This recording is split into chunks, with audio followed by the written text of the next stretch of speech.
ഉൾക്കൊള്ളാൻ കഴിയാവുന്നതിലും അധികം രോഗികളാണ് തിരുവനന്തപുരം മെഡിക്കൽ കോളേജിൽ ചികിത്സയ്ക്കായി എത്തുന്നത് എന്ന് ആരോഗ്യമന്ത്രി. രോഗികളെ ഉപേക്ഷിച്ച് കടന്നു കളയുന്നവരുമുണ്ട്. സ്വകാര്യ ആശുപത്രിയിൽ നിന്ന് മെഡിക്കൽ കോളേജിലേക്ക് രോഗികളെ പറഞ്ഞു വിടാറുണ്ട്. ഒരു രോഗിയെ പോലും തിരിച്ചയക്കുന്നില്ല. ചികിത്സാ സൗകര്യങ്ങൾ ഒരുക്കാൻ പരമാവധി ശ്രമിക്കുന്നുണ്ടെന്നും ആരോഗ്യമന്ത്രി വീണ ജോർജ് പ്രതികരിച്ചു. തിരുവനന്തപുരം മെഡിക്കൽ കോളേജ് ഉൾപ്പെടെ സംസ്ഥാനത്തിന്റെ എല്ലാ മെഡിക്കൽ കോളേജുകളിലും നമുക്ക് ഉൾക്കൊള്ളുന്നതിലും അധികമായിട്ടുള്ള രോഗികളാണ് എത്തുന്നത്.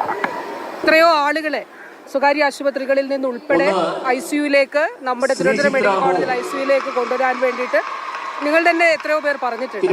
കൂടുതൽ ബെഡുകൾ ക്രമീകരിക്കുകയും അതോടൊപ്പം തന്നെ ഈ സൗകര്യങ്ങൾ ജില്ലാതലത്തിലേക്ക് വികേന്ദ്രീകരിക്കും. നമുക്ക് വരുന്ന രോഗികളെ ഒരാളെ തള്ളിക്കളയുക എന്നുള്ളൊരു നിലപാട് മെഡിക്കൽ കോളേജിനില്ല.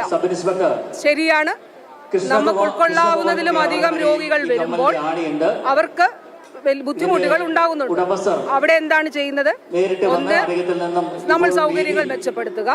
രണ്ട്, ചികിത്സ വികേന്ദ്രീകരിക്കുക.